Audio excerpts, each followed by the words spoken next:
The following is a production of DallasCowboys.com and the Dallas Cowboys Football Club. How about them Cowboys? Yeah! Go Cowboys! This is Talkin Cowboys.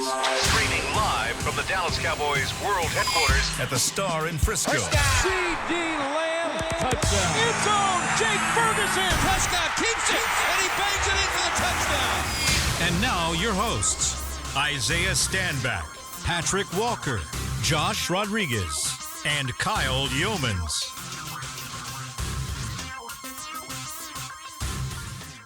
It's a Thursday edition of Talkin Cowboys presented by Black Rifle Coffee Company, live from the Star in Frisco, Texas, in the SWBC studios. Welcome in, everybody. We've got the whole cast and crew ready for you to rock today with Patrik "No-C" Walker, Josh Rodriguez, Isaiah Stanback, Chris Beam in the back.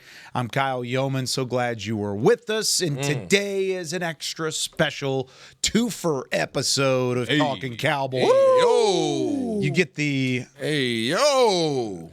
That's not even that. That's not it. That's a stretch. I was talking about my coffee. Whoa, okay. Whoa. Sorry. Oh, my Way to come off the tightrope, buddy. 2-4-1 is the saying, and we get Lab Coat today in the third segment. Yes, sir. What's Lab Coat going to look like? What does this team look like? Oh, dun, It's dun, not going to be pleasant. It's not going to be pleasant. And then Isaiah Stanback's got QB vision in the second segment. Time to give hope.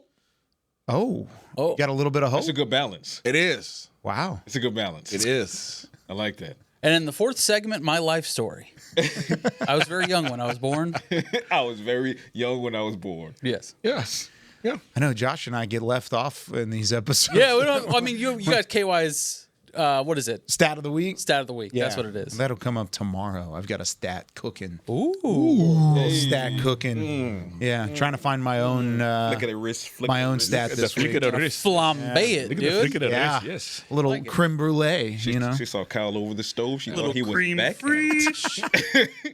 Cafeteria fresh. Everybody doing all right today? Yeah. Wonderful, man. I feel like today's. It's good to see you. It's good to see you, and it's good to be. It feels like it's been a turn of the page. There was frustration earlier in the week.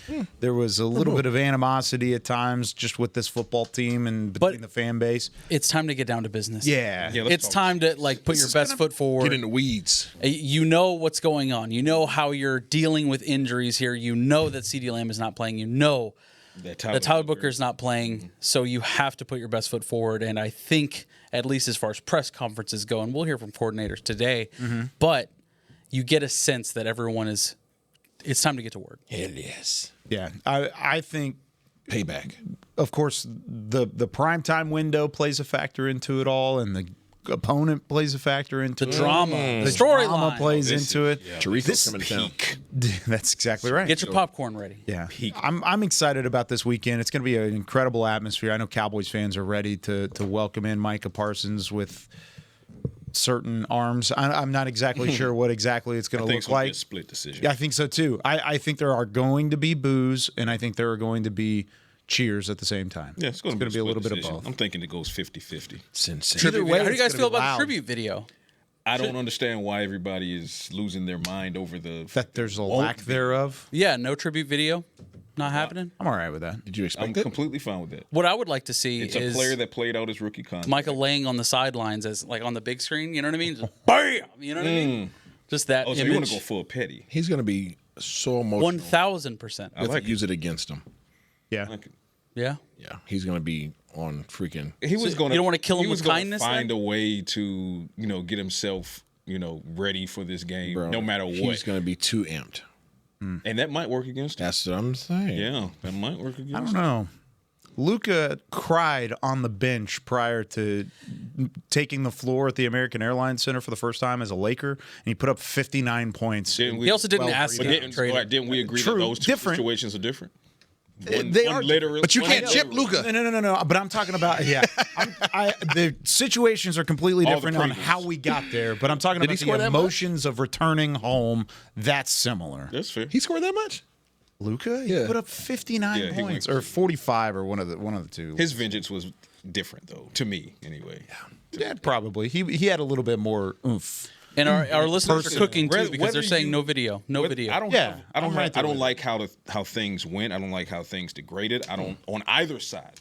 I just want to be clear. I don't like how it was handled in the front office. I don't like how Micah's side handled it as far as like the public trade request, and I don't want to play for the Cowboys anymore. Like I'm like, really? That's how you feel? Just for those that are wondering, 45 points, 8 rebounds, 6 assists, 4 steals in his return against the Dallas Mavericks. Yeah, he also wasn't shipped out of town at 11:47. How many rebounds is Micah Parsons going to have? That. He also didn't, and Luka also got his team to the conference finals, and then so you see what I'm saying. So if you're talking tributes that are deserved, these are the type of players that deserve tributes. Not players, no knock to Micah, but 4 years, no playoff success, One game. fine, fair. I need you, if you are pro tribute for Micah, I just need you to justify the why. Like, just tell me why. And it has to be a concrete 1 or 2 reasons other than you love Micah. Loving a guy is perfectly fine. Nothing wrong with that. Nothing wrong with that. However, I love you, Josh. That being said, 4 seasons does not a tribute make. 4 seasons does not a tribute make. You know what I mean? So I agree with the Zeke tribute. Look at what Zeke was able to do as far as record setting over the course of his, and then he had 2 stints, came back, and it's like, okay, cool. Right? You're not Zeke, you're not Emmett, you're not Luka. And again, no knock to Micah. I don't see the justification for a tribute. So why people are making, they're not going to do a tribute. So who cares? Who cares? I would be more understanding of if this game was in Green Bay and the Packers chose not to do a tribute for Kenny Clark. That I would understand. That's 9 seasons, 3 Pro Bowls with some postseason success, and with Aaron Rodgers and Jordan Love. I mean, like, I would understand. If that was a no, I'd be like, oh, that's shady. Just to play devil's advocate, even though I do agree with you, Micah made more Pro Bowls with Dallas than Kenny Clark did with Green That's fair, Bay. but 9 and 4 and impactful. You know what I mean? Like, would you be fine with a photo? Thank you, Micah. Like a like a graphic? Graphic. Sure. Yeah. Yeah, I'd be cool with that. Welcome back. Yeah, you know what? I'm fine with a, because that at least thank you, acknowledges it. I'm fine with a thank you, Micah. But a highlight package? Yeah, I don't know about like a montage with a highlight video. I'm and out like on that. While Jason Couch is back there cooking up a whole tree. What? I am good with splitting the difference. I could see a thank you graphic and then let's play football. Yeah. I'm interested montage, what everybody, because I know it's a split thought process over the Micah situation in general, but would you or would you not have a tribute? Put it in the comments right now if you're watching. And be clear, is it a video or is it a graphic? Yeah. 2 very different things. Very different. And if the graphic, it's Michael laying on the sideline. We are such creatives that we're debating a graphic versus a video. It's different. It is different. All right. News and notes, Pat. What's going on with this team, and what does the injury report look like today? All right. Wednesday's injury report, we already know the expected being Tyler Booker and CeeDee Lamb. Neither of them participated, nor shall they participate for the foreseeable future. Tyler Booker will eventually be moved to IR. We feel at some point this week. We'll see how they choose to handle that.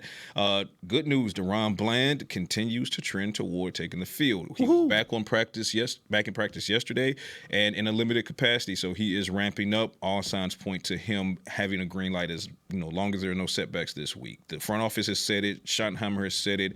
Looks like he will be a go. Trequazi Bridges, he did pop up on the injury report with a knee issue, but limited. He did do some work yesterday, so it's not of major concern. That's good. But what's not good is Trevon Diggs, with his knee issue, did not participate in Wednesday's practice. So here we are again with the possibility of getting Bland back and then Diggs being sidelined, and that just seems to be a theme that the universe conspires against those two playing on the field at the same time for any extended period of time. Flipping really quickly to the Green Bay Packers, they have a few players that did not participate, I should say it that way. The most glaring is Zach. Is it Tom?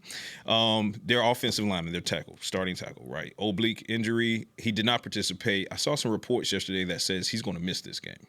So in the event, which is going to be a perfect segue to, because I looked at the rundown, in the event that he cannot play, well, even if he does play, there's no reason to not have Jadeveon Clowney on the field. But in the event their starting tackle can't play, all the more reason to have Jadeveon Clowney on the field. And he had that oblique the week before last whenever they're going to Cleveland, and Myles Garrett did not help matters there. No. So may have re-aggravated that or just made it worse, probably. There you go. Based on, and I know you guys want to see Jadeveon Clowney play, but just based on the conversations that were had yesterday in the locker room, what's your confidence level he does play going into week 4? He's confused why he didn't play last week. Speaking of split decisions, it's a split decision right now. Jerry Jones and Stephen Jones have both got on 105.3 The Fan and said they expect. Stephen Jones said yes. Jerry Jones said yes to the question. And that's a yes. Shotty is non-committal, which I think is more so gamesmanship. Yeah. He doesn't want to reveal his game. He's holding his cards close. My money on the table, not allowed to bet. Okay, Raj, back off. We're speaking, terms. Yeah.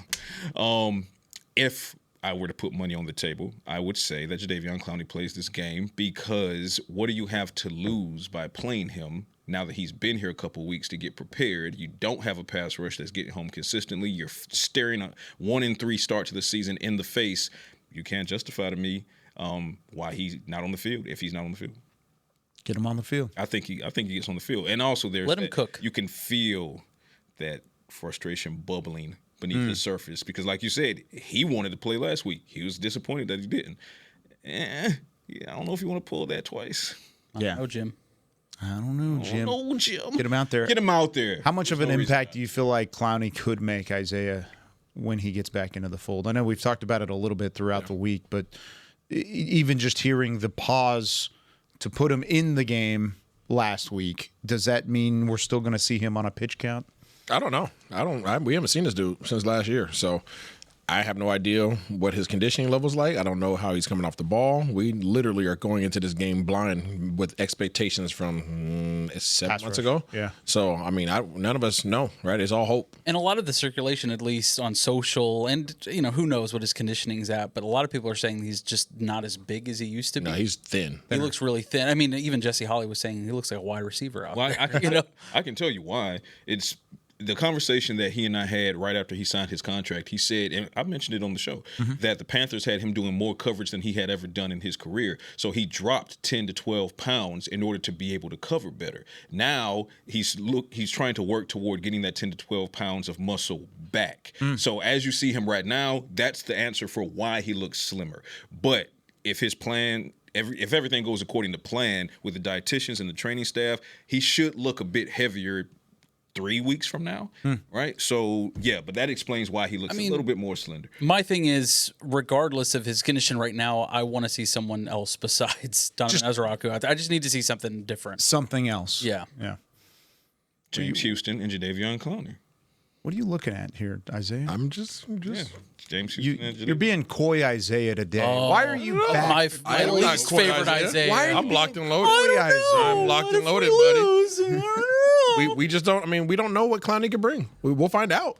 We're trying to find out. Yeah, we'll find out. We literally don't know, right? It's literally a crapshoot right now. We going off of history. That's literally. We don't have preseason. We don't have training camp. We don't have OTA. We don't have anything to go off of. So got Panthers tape from last year. Yeah, that's it. I mean, which was good. If he gives you 5 or 6 sacks over the rest of the season, it's a successful sign. Oh, Yeah, absolutely. I mean, if we get the Clowney that we've seen the last 3 years, then we're all going to be sitting here happy as all get out. We'll be happy as clams, but we don't know what we're getting. So we can go off of expectations, but that's literally all we have to go off of. It's one of those it's better than what we've got right now scenarios, right? Or at least you think that way. If we get what we've seen on film, we will be happy because what we've seen on film is aggressive defensive end that is long and lanky, that sets the edges, that really pushes the offensive lineman back. When he wants to get to the quarterback, he's relentless in his pursuit to get him. He is a guy that demands the respect of the offensive line. He's the guy who demands the respect of the offensive coordinator. You better put some respect on his name, otherwise he'll make you pay. If you put one guy on him, and if he has his feet underneath him and he is what he was, he's going to make you pay. So he's somebody that you have to adjust your pass protection to. He's somebody that the quarterback has to be aware of. So yeah, if we're getting the old version of him from the last time he touched the field, then yeah, you'll be happy. But we truly don't know. I don't think he knows what he's able to do right now. I think you would be content. You would be satisfied with the production that he gave you last year. If it is like just jumping back to what he did last year, you would be fine with that. But I don't think it's going to get you over the hump of like, oh, now you have this pass rushing defense. I bet you it will be serviceable. I bet he gets you a sack this Sunday. That's cool. But the thing is, like, he save it for bold predictions, bro. He hasn't had I'll a make full. it bolder if I'm saving it for both. He hasn't had a full speed rep since his last NFL game. Yeah. Even the practice that he's had here the last however many days, there's not a full speed rep because he can't go relentlessly to the quarterback. Yeah. So he legit has not had a full speed rep. So he doesn't know what he can do right now. It's all up in the air. Yeah. All of it. You know what else is up in the air? Football. Because it's QB vision time. Hey. Micah is making his return, his homecoming of sorts. Micah Parsons to AT&T Stadium. Who's he bringing with him? Isaiah Standback. Coy Isaiah here on this Talkin Cowboys Thursday is going to break it down. When we come back, QB vision right after this. Elias. Every day begins with a promise to work hard and to build a future. That's why we're here, providing the tools, expertise, and John Deere equipment you have relied on for generations to help you get the job done right. We're with you. That's our promise to you, because no matter the project or the challenge you're facing, we're with you. We're united.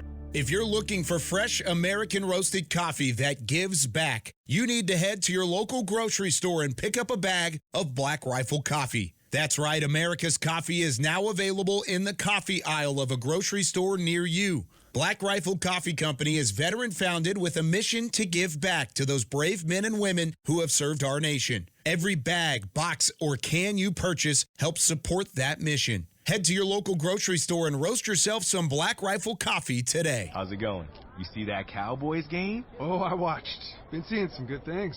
Totally. They have some talent. Yup, some great talent. And they got some fight. Hoping this is the year. Me too. Oh, I'm Cody, by the way. I'm Travis. Nice to meet you, Travis. Go Cowboys. Go Cowboys! Make a new friend based solely on their shirt choice. What would you like the power to do? Bank of America, the official bank of the Dallas Cowboys. Copyright 2025 Bank of America Corporation. I'm home. Hey, Mom, before you ask, I've done my homework and the dishwasher's unloaded. Nice. Hey, can you... Hey, hon, yes, I've got the finale ready to play. Here's your wine. Wow. Isn't it nice not having to ask? We think so. That's why if there's a network interruption, AT&T will proactively credit you for a full day of service, guaranteed. Credit for fiber downtime lasting 20 minutes or more, or for wireless downtime lasting 60 minutes or more caused by a single incident impact 10 or more towers. Restrictions and exclusions apply. See att.com/guarantee for details.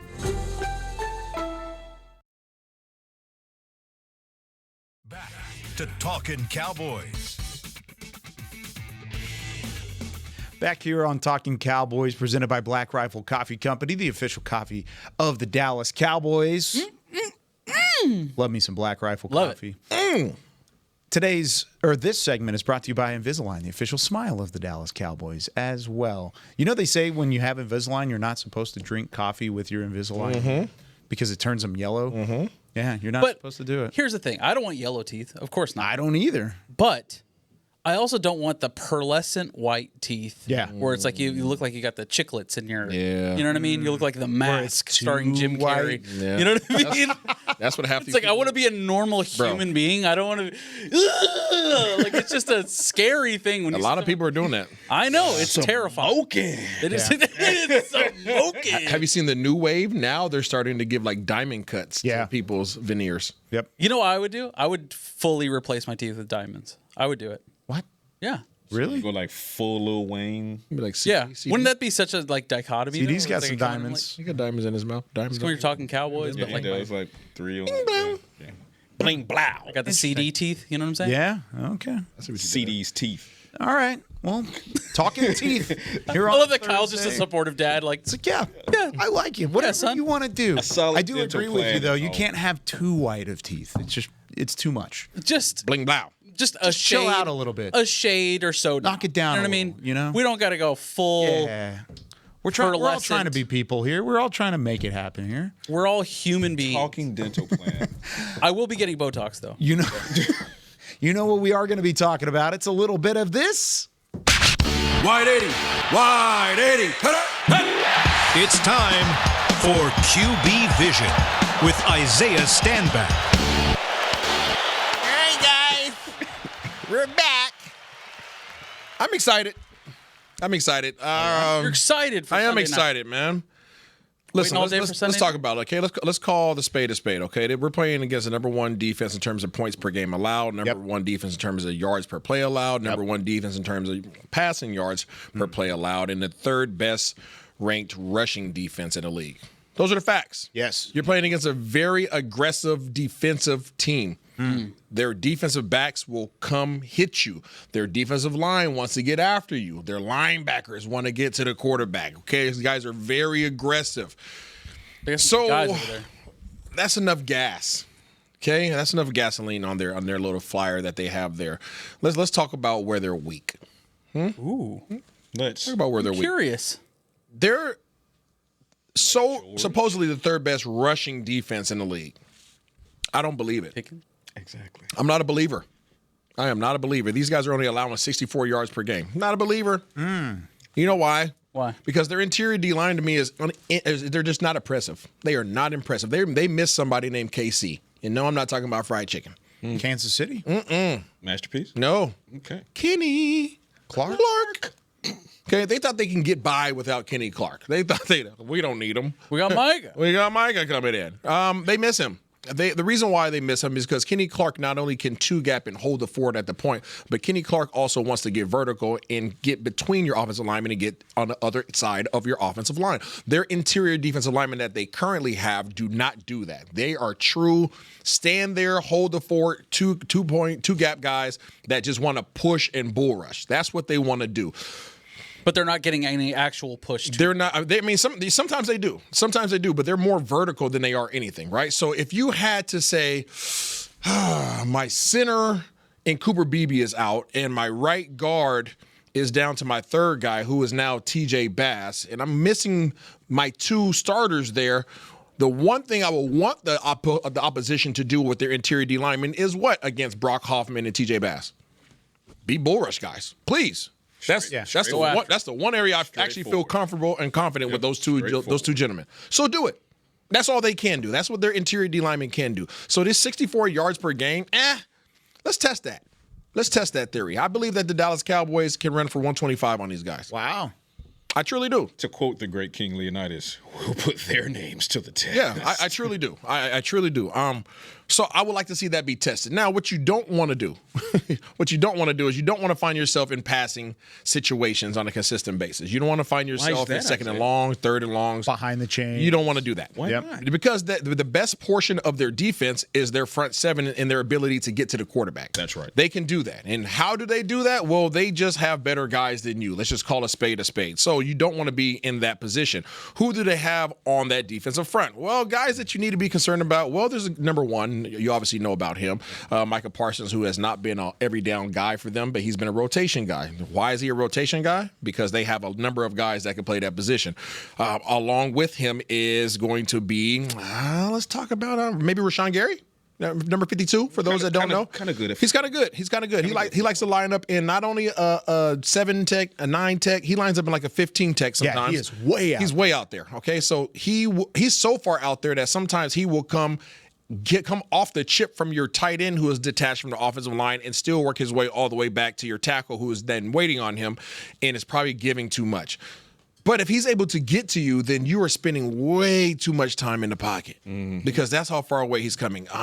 The one thing that their defensive line does very well that bothers me and concerns me about this game is they stunt very well. They move a lot in terms of responsibilities. They will take their tackle and run across the face of your center and your guard and challenge your offensive line's ability to communicate properly in terms of who's passing who off. If you can't pass off guys from defensive lineman to the next defensive lineman and keep your eyes on your target and your responsibility, you're screwed. It goes back to that TEET stuff that you were talking about going into the Giants game. Correct. And what happened in the Giants game and where did they really challenge them? Now, Dallas was able to sort through it, and they were able to put up points, so that's a good sign. For sure. But there were a couple times, I know Dak got sacked twice on an ET stunt at some point in time. The reason why this concerns me is because you are using your backups. Yeah. You're using TJ Bass. You're using Brock Hoffman. Both of those guys are maulers, right? They want to get their hands on you. They want to exert their physicality on you. They're concerned. They want to get in a fight with you. They want to get in a fight with you. So if you're so concerned with getting in a fight and locking in with these interior defensive linemen that just want to bull rush, they're probably not coming off of those blocks and getting to the guy that's scraping over the top, going to get Dak. That's my concern. So even though they don't bring a ton of pressure, okay, I haven't even looked at the analytics. I've watched the film, okay? I stopped trusting. I stopped trusting the stats. Yeah, you've got a bit of beef with I got a beef with next gen stats currently. But they will challenge. They'll bring 5 sometimes. Sometimes they'll bring 6, but they don't like to expose their secondary at all. Their secondary, this is a single high defense. These guys, listen, I went back to the Washington game. These guys are single high. However, the difference between their single high and what we've seen from our defense in single high is their defensive backs don't allow guys to run by them without getting contact. Every person that runs past the second level, okay, that's your linebacker level, and if your defensive backs are at that level, they're walk down safety, whoever it might be, nickel back, somebody's putting hands on you. They're going to bless you. Okay, they're gonna bless you. Or they're gonna touch your shoulder. They're gonna push you. They're gonna do something. They are trying to get contact on you to knock you off of your timing and knock you off of your path. Okay, your alignment, your seam, wherever you might be.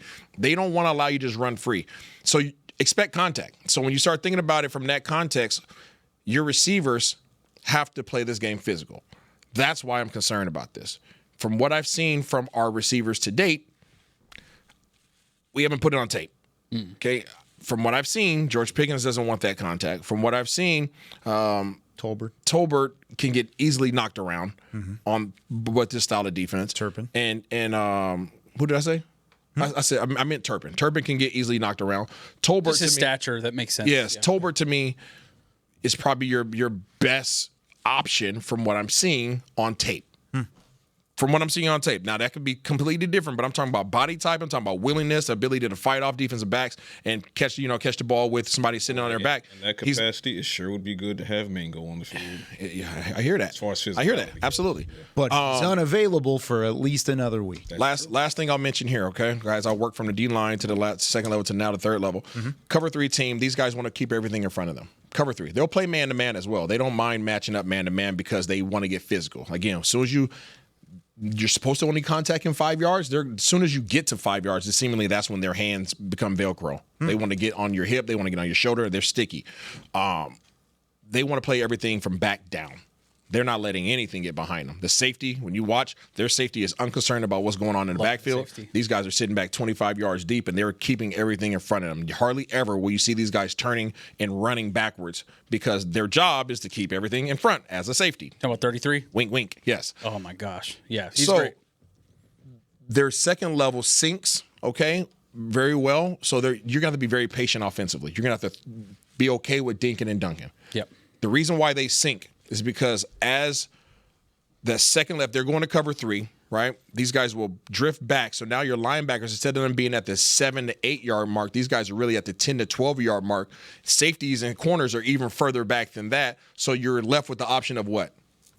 Dumping it down. Yeah. Right? And if you try to wait for your guys to get beyond that 10 to 12 yard mark of the second level, not the third level, but of the second level, usually you run out of time because of what? The edge rushers. Because of the rushers. Yeah. Incongruous to what you're saying, and you've laid it out perfectly. This defense is structurally sound, especially the secondary, and I love that they're able to disguise their coverages. And when they do sit in a basic look, the offense is confused. It's like, wait a second, they've been disguising this all game long, and then when they set, you're like, all right, what are they going to do now? And then they just maul you. Yeah. The key to that, like you're saying, is run the ball. Run the MF ball all day long. Javonte Williams is going to be your X factor this week. We can say that together, in unison, it'll be Javonte Williams. You need to rely on him all game. Heavily. But my thing is, Jake Ferguson is going to be another huge X factor. Like you're saying, dinking and dunking. I am fine with those 15, 16, 17 targets that get you 40 or 50 yards. Those are basically run plays. The more you're able to do that, the more often you're able to do that. If you're doing that on first down and Javonte Williams on second down, the numbers are adding up. The math is mathing. You are able to get first downs and keep Green Bay's offense off the field. They're going to give you the middle of the field. In between the hash marks, even an occasional seam from time to time, it's going to be there, which reminds me, of course, Jake Ferguson of what he did, 13 receptions on 16 targets last week. For 50 yards. For 50 yards. 70. That's probably what we're going to see again. Maybe they try and take one over the top and take the top off with Jake Ferguson like they've done in the past. Maybe. But it's not just him. It's guys like Schoonmaker and Brevin Spanford, because you don't want that wear and tear over and over and over again. But then we heard Brian Schottenheimer yesterday in his press conference, and he said he was asked about Pickens and the different role that Pickens is going to have now that CeeDee Lamb's not in the offense. He said, I don't think the role for Pickens changes. I think the role for everybody else changes. He said guys like Ferguson and Turpin and Tolbert, that's the guys, those are the guys that are going to need to step up and fill in from production standpoints. So with that being said, I'm thinking Ferguson over the middle. Like if you're in a PPR fantasy league, I would probably start the dude because it's just going to be bang, bang, bang, bang, and he already leads the NFL in tight. I'll tell you what, if you want physicality, granted you don't have Jonathan Mingo, you do have Ryan Flanoy, right? So he's right now, as far as the active roster is concerned, he's arguably your most physical. I wouldn't say toughest because I give that to Turpin because of size and ability to take those hits. But as far as physicality, I'd really ramp up Flanoy there. And I would also not shy away from 12 personnel. We're talking about exposing the middle of the field. Let's get Brevin Spanford and Jake Ferguson on the field at the same time with George Pickens. Cool with that? You know what I mean? I think that's how you start to exploit that defense. I think Spanford has earned more reps. Yes. I mean, clearly. Even the play that he had that got called back because of the holding penalty into the game, just that one play was like, oh, wow. And can you remind people how big he is? I'm not saying wow also, there. Remind people how big he is. 6'7". 270. Yes, earlier in massive. the game. Earlier in the game, I can't remember exactly what play, but he laid a block on somebody and then went hunting and laid another block and put two guys on their back. He's and a I was just freight like, train. holy. I love the idea of 12 personnel. The reason why I love the idea of 12 personnel, I'm glad y'all brought that up, because you want to impose your will. You want to impose your will. You want to hold on to the ball. You know they want to get after the quarterback. Yeah. Like they're coming in here enraged, like, Micah, do what you do. That's what they want. Him, yeah. Listen, go 12 personnel and move these guys off the ball. Have a 14, 15 play drive. I like do that consistently. And I think that you can. These guys are aggressive. Listen, this is going to be a physical game. Yeah. Get freaking buckle up, get in the ice bath before the game, do red light therapy, all that stuff. Get your massages now, acupuncture, because this is going to be physical, and especially at the line of scrimmage and really out there receivers. If you want to catch the ball, you're getting hit. Yeah. Okay, you guys are talking about trying to get to the seams. I don't believe this is a seam game. I really don't, because they're so physical at the second level and they do such a good job of squeezing their guys. If you try to get to the seams, that safety is right there. It's not like our safeties. Their safety is going to be sitting right there in a position to knock your head off, right? And their corner is going to be in there too because he's going to be sitting in your hip pocket. So I do believe that this shallows, you know what I'm saying, drive route concepts, little short things like that, along with the consistent running game. If you're getting 4 yards of pop at the running game and you're getting 5-yard little chunks here and there with your tight end or shallow routes with Terp or whoever, that's what I'm talking about, sustainable drive. You have to wear these guys down because now you're taking their intensity and you're using it against them. Because they're going to be aggressive and balls to the wall for that first little bit, and then it's like, all right, that's 2 first downs. All right, it's like, what the heck's going on? How do we slow this down, right? And then once you get to the 50, you got points. You don't want to be kicking field goals, obviously. No, sure. But at least you, in your head, in their head, crap, they got points on the board. And you know what else you'll be taking? Ownership of time of possession, which keeps Jordan Love and that offense on the sideline. Facts. Yep. So let the clock play defense. The way that guys and teams played Micah in the past, where they go away from him constantly, do you see Dallas doing anything similar to that, or do you want them to go straight at him? I want to go at him. I think so. I want to go at him. There was a play, if anybody wants to go back and watch, at third quarter of the Cleveland Brown game, 12 minutes and 32 seconds. Running back for the Cleveland Browns, Quinshon Judkins, literally goes out and destroys Micah. destroys Micah. Angry runs. They pull the guard out to go block Micah on the left side. And Quinshon Judkins comes outside and runs through Micah's shoulder. Oh, my goodness. Oh, Micah didn't like that. Micah was point man after, down. He didn't even point. He was on the ground. No, I mean, after he got up, he was. I didn't see that. The film went and it went to the next play. That's how long he was on the ground. I was like, oh, so you mad at the guy for doing his job? Listen, he ran through his whole soul. He did. I'll bring it up for you in the break. He took him off the ground. Bro.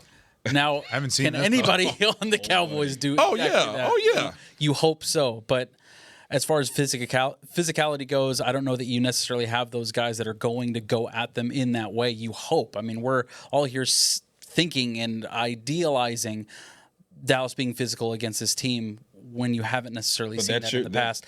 But you have a different look, and you have Javonte Williams. You've at least seen flashes of it this year. I think there have been flashes of you being physical. Yeah. When Javonte Williams has the ball in his hand. Correct. When it hasn't been consistent, that's when it's been a problem. I thought they were physical against Philadelphia. They were physical in the second half against New York. They were physical in the first half, even after the fumble from Javonte Williams against Chicago, when they went from down 14-3 to tied at 14-14. But the fact of the matter is it hasn't been consistent. I would prefer it has not been. You have two backups, one at center, one at right guard. My concern there is pass pro. So instead of that, give it to Javonte and make him go right downhill. Yeah. That's what Brock and TJ want to do anyway. Yeah. They want to fight. They want to engage. Let them clear lanes. You can move those guys. Yeah, let them clear lanes. Like, don't ask them to no. Go eat. And eat hearty. And a part of that is succeeding on first and second down. Chunky. You have to succeed on first and second down. Yes. You can't put yourself third in and third long. Yes. You cannot third and long. put yourself in that situation. And don't come out throwing on first. Just don't get cute. Don't get cute. Don't get cute. Don't get cute. Play physical. We're going to go ahead and take our second break. When we come back, it's time for some lab coat. What do you got? Oh, we're going to talk about how important it is for the Cowboys to figure out a way, whatever it might be, whatever magic you might need to work. You cannot go down 1-3 to start the season. I'm going to tell you why. Try and get that magic rolling here. We're talking Cowboys when we come back. I'm home. Hey, Mom, before you ask, I've done my homework and the dishwasher's unloaded. Nice. Hey, can you... Hey, hon, yes, I've got the finale ready to play. Here's your wine. Wow. Isn't it nice not having to ask? We think so. That's why if there's a network interruption, AT&T will proactively credit you for a full day of service, guaranteed. Credit for fiber downtime lasting 20 minutes or more, or for wireless downtime lasting 60 minutes or more caused by a single incident impacting 10 or more towers. Restrictions and exclusions apply. See att.com/guarantee for details. If you're looking for fresh American roasted coffee that gives back, you need to head to your local grocery store and pick up a bag of Black Rifle coffee. That's right, America's coffee is now available in the coffee aisle of a grocery store near you. Black Rifle Coffee Company is veteran-founded with a mission to give back to those brave men and women who have served our nation. Every bag, box, or can you purchase helps support that mission. Head to your local grocery store and roast yourself some Black Rifle coffee today. Welcome back into Dear Doctor, the show where I answer life's questions with an ice-cold can of Dr. Pepper. Sheila, let's hear from our next caller, would you? Dear Doctor, my friend supported me during a tough time, but what's the right gift that says, thanks for being a shoulder to cry on? Okay, this one's easy. I say give her a delicious Dr. Pepper. Nothing says, thanks, girl, better than a one-of-a-kind soda. Yes, any Dr. Pepper flavor will do. Now, just a reminder that I don't need to be a real doctor to know that Dr. Pepper is the one you deserve. It's the official men's skincare brand of the Dallas Cowboys, Jack Black. And right now, Cowboys fans can get 15% off their $75 order. Plus, because every deal needs a playmaker, your order will include a free 5-piece skincare set and free shipping. The Jack Black Playmaker is 4 of Jack's favorites and a full-sized intense therapy lip balm. Make a play for the playmaker at getjackblack.com/Cowboys with the code CowboysVIP. That's getjackblack.com/Cowboys with the code Cowboys VIP. Back to Talkin Cowboys. Back here on Talking Cowboys, final segment with Patrik No-C Walker, Josh Rodriguez, Isaiah Stanback, Chris Beam in the back. I'm Kyle Yeomans. All right, Patrik, you have the floor for a little bit of science. Yes, science. There it is. There we go. Science lab coat.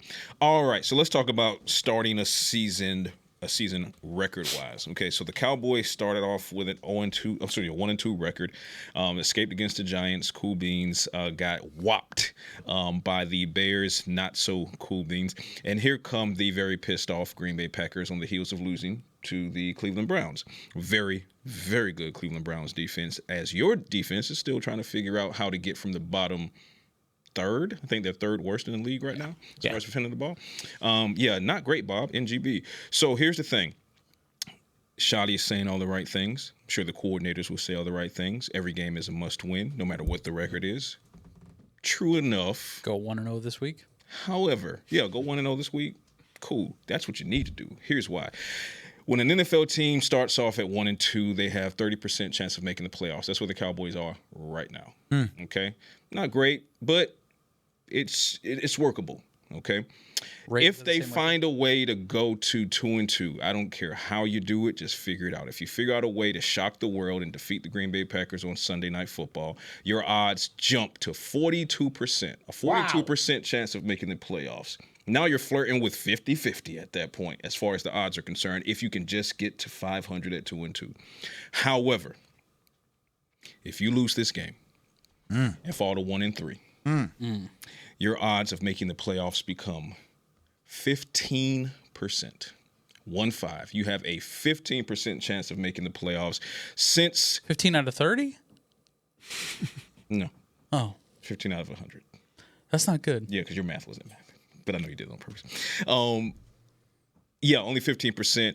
Since 1990, only 25 teams who've started 1-3 have actually made the playoffs. None of those teams have made the conference championship, their respective conference championship. So, massive, massive difference. Nearly a 30 percentage point difference between starting 2-2 and starting 1-3. So again, coaches are saying all the right things. Players are going to say all the right things. They need to get on the field and do the right thing, like Spike Lee. I see what you did there. Nice. Because otherwise, you might as well start at least getting the boxes out. I'm not going to say it ends the season, but start dragging boxes out. So this is the definition of a must-win game. You got to have it. And I saw someone on Twitter made an excellent point. I don't know if I subscribe to it yet, but they made an excellent point. We talk so frequently about the Cowboys over the years, and when they play a Saints team, was that a trap game? And was the Bears a trap game? Is this the Packers trap game? Certainly hope so. Something to consider. Or in was the chat and answer the question. Or was that the Browns game last week? No, because of the Browns defense. They knew going in that the Browns defense was going to be a problem.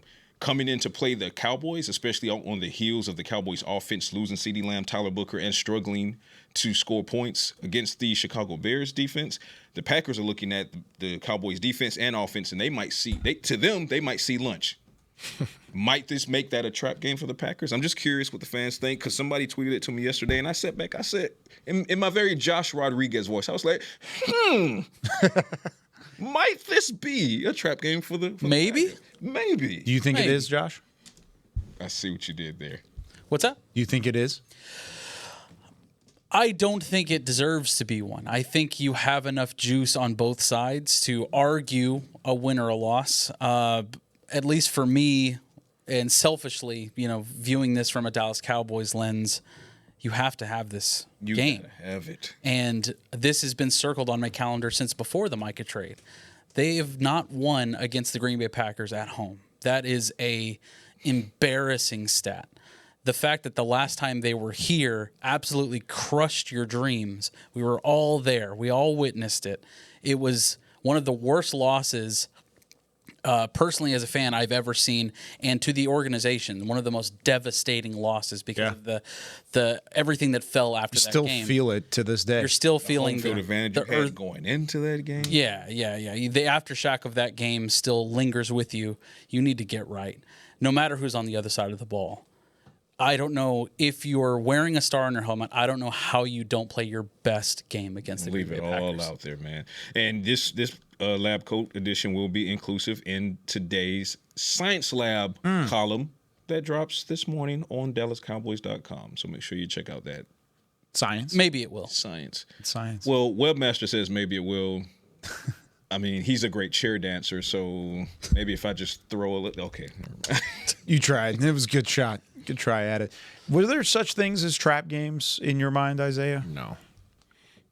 There's games that as a player that you are heavily favored, and you can not take them as seriously. You take them lightly. But trap games, nah. Especially in the NFL, it's kind of tough. Yeah, because all those dudes. Maybe in college. Yeah, there's teams that you're much better than, and you got to wake up and make sure you show up prepared. Otherwise, they'll sneak up on you, and you try to find your way in the middle of the game, trying to snap into it, and you might not have enough time, right? Yeah. So you got to approach every game like it's brand new. And that's exactly what we expect the Cowboys to do in a highly charged, emotional environment on Sunday Night Football as the Packers come to town this weekend. All right, tomorrow we will have some Say It With Your Chest Friday. We're going to have some fun tomorrow. Got a couple things on the horizon. Got a little accountability there, too, that we're going to have in this matchup for you guys.